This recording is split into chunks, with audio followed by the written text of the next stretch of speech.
Yo, salut les gars, j'espère que vous allez bien, j'espère que tout se passe très bien pour vous. Donc là, on se retrouve aujourd'hui pour une nouvelle vidéo, c'est une petite vidéo.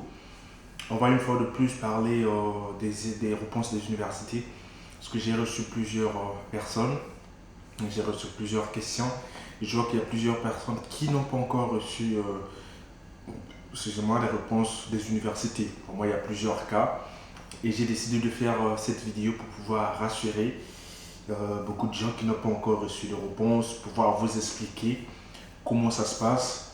Comme ça, tout sera clair pour vous. Voilà. D'abord, avant de commencer la vidéo, pour les nouveaux, abonnez-vous, activez la cloche de notification, c'est très important pour le soutien de la chaîne. Parce que j'ai remarqué toujours, il y a plusieurs personnes qui regardent des vidéos, mais qui ne sont pas abonnés. Et ça, en réalité, si vous voulez mon avis, ça fait pas beau. Si tu regardes la vidéo, si la vidéo t'a plu, laisse un pouce bleu. Et abonne-toi pour soutenir la chaîne. Et active la cloche de notification, c'est très important pour être informé des autres vidéos qui vont arriver concernant les études à l'étranger. Concernant la procédure Campus France particulièrement, ou notamment encore la procédure d'étudier au Canada. Voilà, donc il y a plusieurs choses qu'on dit sur cette chaîne, qu'on va encore dire sur cette chaîne. Donc pour ne rien rater, abonne-toi frère, active la cloche de notification. C'est très important, voilà. C'est une manière très simple de voilà, laisser un like, partager. C'est un énorme soutien. Voilà, bref. Tout ça est fait, tu t'es abonné, voilà. Donc là, il faut parler des réponses des universités juste après le générique. Vous êtes bachelier, étudiant ou travailleur, vous voulez poursuivre vos études à l'étranger dans les pays comme le Canada, la France, l'Allemagne et bien d'autres, alors abonnez-vous à Étudier à l'étranger car Étudier à l'étranger met à votre disposition les vidéos qui contiennent des conseils et astuces pour vous accompagner dans vos démarches. Il vous aide également à vous inscrire dans les universités publiques ou privées à l'étranger. Et surtout, soyez les bienvenus sur Étudier à l'étranger.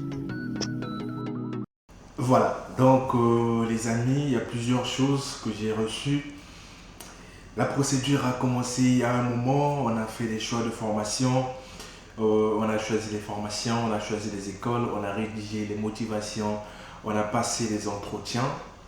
Mais il est temps de savoir si on a été pris ou pas. Voilà, parce que c'est le plus important en fait pour savoir si réellement ça a marché ou pas. Voilà. Donc, c'est pour ça que j'ai décidé de faire cette vidéo concernant les réponses des universités pour pouvoir vous expliquer comment ça se passe en quelque sorte, pouvoir vous rassurer avec cette vidéo.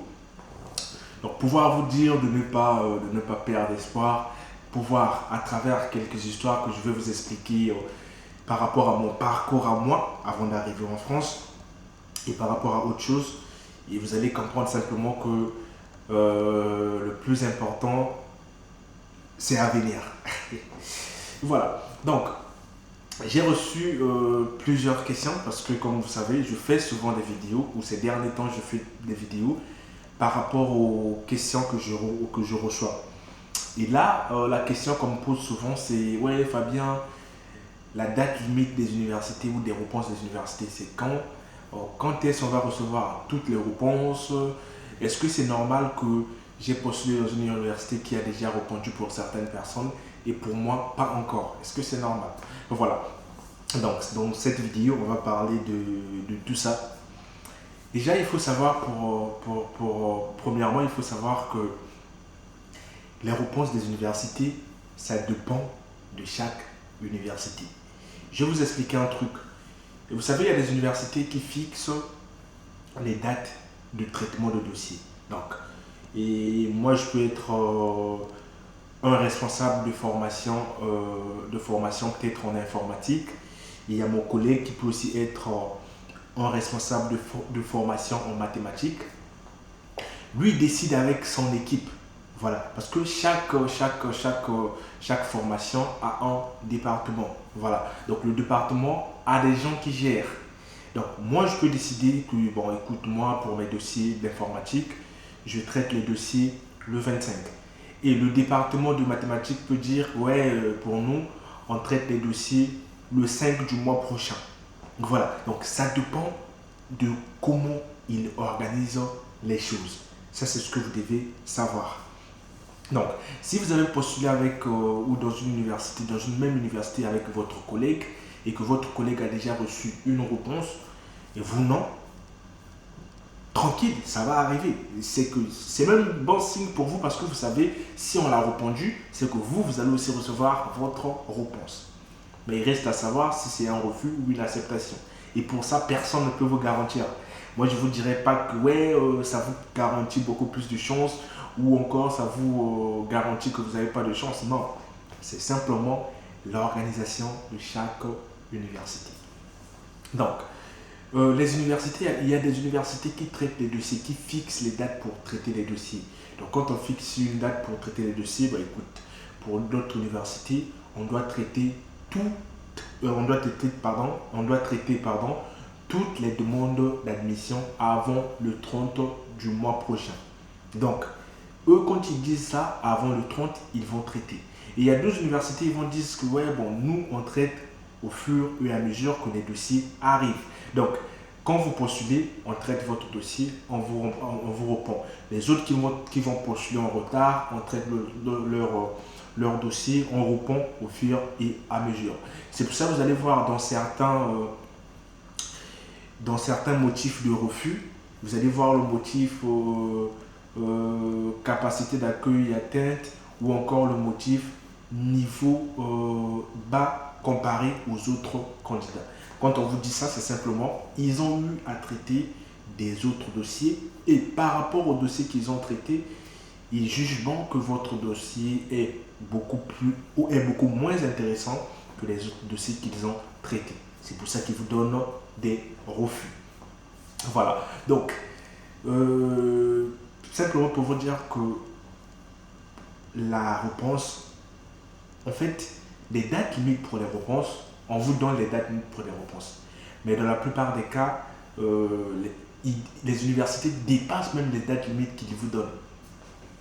Moi, quand j'ai eu mon visa, normalement, je dirais que j'étais je dirais même le dernier à déposer le visa parmi les gens que je connaissais. Tout simplement parce que j'ai pas eu mon acceptation à temps. Comme je disais, je vous ai expliqué dans une vidéo que j'avais eu des refus, j'ai contesté même un refus, donc j'ai pas eu la chance d'avoir des acceptations à l'heure. Et du coup, pour moi, c'était un peu la pression et tout. Parce que quand vous savez que vous êtes en retard, vous savez que vous avez fait la procédure avec une personne et que cette personne-là a déjà reçu des réponses et vous pas encore, ça vous fout vraiment de la pression. Ça, c'est normal, ça, je le sais. Donc, moi, c'était aussi comme ça. Et moi, j'ai su garder espoir. Ça n'a pas été facile. Et je sais que pour vous, c'est pas du tout facile aussi. Et surtout en ce moment. Mais ce que je voudrais vous dire dans cette vidéo, c'est de pouvoir garder espoir, de pouvoir espérer. Et moi aussi, j'espère vraiment pour vous que ça va aller.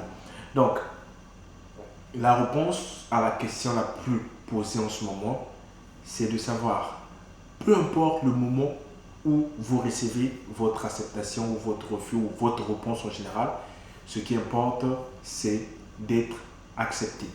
Donc, une personne qui a été acceptée en décembre, une personne qui va être acceptée en mars, ça ne change rien. C'est la même chose. Rien ne change. Ça dit, vous avez tous les deux des acceptations. Il reste à savoir qui va avoir le visa, qui va construire un bon dossier pour le visa. Voilà. Donc, c'est ce que je tenais à vous expliquer dans cette vidéo. Retenez que c'est très important. Ne vous paniquez pas. Les réponses, ça va arriver au moment venu. Peu importe ce que les gens vont vous dire, ouais, les réponses des universités, les limites des réponses, ils vont vous donner des dates et tout. Ne vous fiez pas à ça. Fiez-vous à votre université. Si vous avez des doutes, écrivez à l'université pour savoir comment ça se passe, pour savoir comment ça marche. Parce que dans la plupart des cas, il y a d'autres qui vont recevoir des accusés de réception, il y a d'autres qui vont recevoir des réponses sans accusés de réception. Et dans tous les cas, tout ça, ça ne change rien. Ce qui change, c'est la réponse finale. Donc, quand vous avez votre réponse, c'est là que vous pouvez voir que non, ouais, et tout, si vous avez un refus, vous pouvez dire qu'il faut voir ailleurs, et que si vous avez une acceptation, vous pouvez dire que non, là, il faut continuer. Voilà, j'espère que cette petite vidéo vous a plu. Si c'est le cas, laissez un pouce bleu, c'est très important. Activez la cloche de notification, laissez un commentaire aussi, ça fait plaisir pour l'évolution de la chaîne. Si vous avez des questions plus pertinentes, vous pouvez aussi m'écrire sur Instagram. Je suis désormais libre. Je réponds à toutes les questions, à toutes les personnes qui m'écrivent, du moins que je peux. Voilà. Si c'est bon pour vous, pour moi c'est bon. On se retrouve à la prochaine fois pour une nouvelle vidéo. Ciao.